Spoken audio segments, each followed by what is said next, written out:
Video, I'm going to be showing the fastest fully upgraded muscle cars around a circuit and the best cars to use for races. For the full story about what I did, check the annotation on the screen or the link in the description for the intro video, but otherwise let's get straight into it. So in last place for the muscle cars class is the Rat Loader. In 16th place, the Rat Loader is very slow with a 1 minute 26 lap time. It's one of the slowest vehicles in the game, certainly down there, but yeah, it doesn't really have a lot going for it.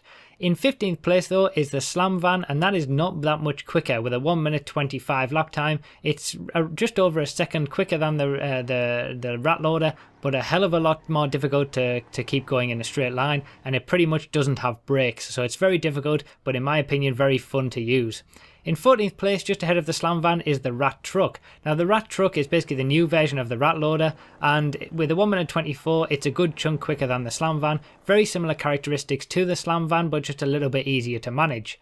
In 13th place then we have the Voodoo. Now the Voodoo is just a little bit too slow really. It's a reasonably okay car in terms of how it handles, but a 1 minute 23.6, it's not very quick overall just because it lacks a little bit of power and acceleration.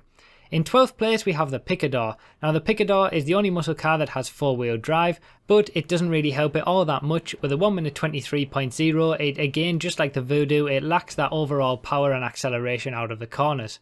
In 11th place we have the Hot Knife. Now the Hot Knife is basically just a smaller version of the Rat Truck and the Slam Van. It basically has no brakes, but it's very good in a straight line. Quite a fun vehicle to drive, but you do have to be careful with it. With a 121.1, it pretty much rounds off the slower end of this muscle cars class, because in 10th place we have the Vajero, which manages a lap time of 1 minute 13.8. The Vajero is a very nice car to drive and very well balanced, but it's pretty much the first car that is in a reasonable lap time for the muscle cars class. So obviously the first 6 that we saw were all very slow in lap time with over a 1 minute 20, and we take a huge leap in lap time up to the Vajero with a 1 minute 13. So in the muscle cars class, it's probably one of the most interesting classes. We pretty much have the top 10 that are all reasonably good on lap time, and the bottom 6 that very much aren't. So in 9th place we have the Buccaneer with a 1 minute 13.2. It's not that much better than the Vajero, and it doesn't have a spoiler on it, so it pretty much lacks in terms of traction around the corners. But it's still quite nicely balanced car as well. It doesn't tend to oversteer that much. It's just quite a reasonably good car to sort of control around the corners, similar to the Vajero as well. So in 8th place we have the Gauntlet. Now the Gauntlet, before the spoilers came in, was always sort of up there in a reasonably good position in this muscle cars class, but since then we've had new muscle cars and we've had the introduction of spoilers which add traction. Now the Gauntlet doesn't have a spoiler available to it, which means that the 1 minute 12.9 that it gets around this track, although it's a little bit better than the Buccaneer and the Vajero, it's still not that great in terms of the muscle cars class. It can be used, but it's a little bit too heavy and a little bit too cumbersome around the corners to be competitive. So in 7th place we have the Phoenix. Now the Phoenix, once you get that spoiler on it and get that added traction, it does become a very nice car to drive. With a 1 minute 12.1, it's quite good around the corners, which allows it to get that lap time as well. Unlike some of the other muscle cars, the Phoenix and the cars around this area tend to get their lap time from being nice and predictable, so they don't have too much power that makes it become an issue by getting the power on too early and oversteer. They're just very nice stable cars to drive. And the same is true in 6th place for the Stallion. So the Stallion is a little bit larger than some of the other muscle cars, and you have to take that into account, but with a 1 minute 12.0 it does still manage to get a very good lap time. Now it doesn't have a spoiler available to it, so if it did it would be even quicker, but even having said that, it's still very nice around the corners. Just a very stable car to drive, especially considering some of the other muscle cars in the class. A nice addition there with the Stallion, and I certainly like it as well.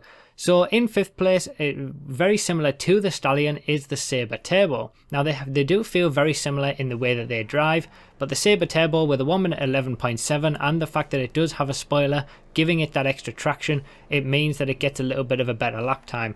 The Sabre Turbo is obviously a little bit slower as well, but in terms of their straight line capabilities and how they go around the corners, the Sabre Turbo and the Stallion are pretty much identical in terms of the way that they feel. So it's all about what you prefer in terms of modifications. So in 4th place, we're getting into some reasonably quick lap times now with the Ruiner. The Ruiner is probably the first of the really competitive cars, and with a 1 minute 11.0, we're obviously getting a big chunk of lap time off what was managed by the Sabre Turbo.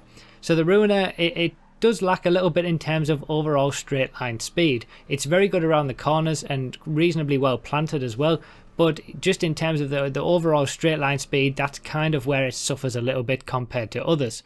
But it doesn't suffer quite as much in straight line speed as the Blade. The Blade in 3rd place gets a really good lap time with a 1 minute 10.407, obviously quite a bit quicker than the Ruiner, and it gains all of that lap time from its acceleration out of the corners. Now it's very difficult to get this down. You have to make sure that you don't put the power on too early. It does have a tendency to understeer quite a lot because of that acceleration, but that's what you need to focus on, is getting the power out of the corners, and it really will pay dividends. However, around the corners is not too bad, but in terms of straight line speed and top speed, it does suffer quite a lot. So any long straight, the Blade will suffer quite badly to some of the other muscle cars in the class, so you do have to be aware of that. In 2nd place, we have the Dukes. The Dukes is just off that 1st position, as we'll see, but it's a very nice car to drive. It's obviously quite big and quite cumbersome. You have to take that into account, and you have to be aware of that. But it's probably, for this level of muscle cars, it's probably the most consistent muscle car that you can have, and it's very good in a racing situation. It's certainly, it doesn't quite have the overall pace of the top spot, but I would say over a racing distance, you can certainly do a lot worse than the Dukes. With a 1 minute 9.836, it's obviously a lot quicker than what we've just seen from the Blade, and as long as you can handle it, you will do very well with it. But in 1st place, the undisputed king is the Dominator. The Dominator manages to get a lap time of 1 minute 9.805. So it's not quite as much of an undisputed king as it used to be. It's only 0.03 of a second quicker than the Dukes. So obviously those two cars are pretty much, as near as makes no difference, identical. You can use either one in a race. The Dukes will probably be a little bit more consistent, but the Dominator, if you know how to use it and you know how to get the most out of it, it will ultimately be the quicker. The Dominator has a little bit more straight line speed in terms of top speed than the Dukes, but overall they are very similar in terms of the lap time that they get and in terms of the characteristics that they have. The Dominator is a little bit harder to get used to, but if you put the time and effort into using it, it will give you the slightly quicker lap times. So it is entirely up to you which car that you prefer to have. They're so close that it's really impossible to make a suggestion on that. It's really up to you. Your best bet is just to try them both out and see which suits you the most. So yeah, there you go. The Dominator is the king. It does have very good straight line speed and very good cornering capabilities for a muscle car.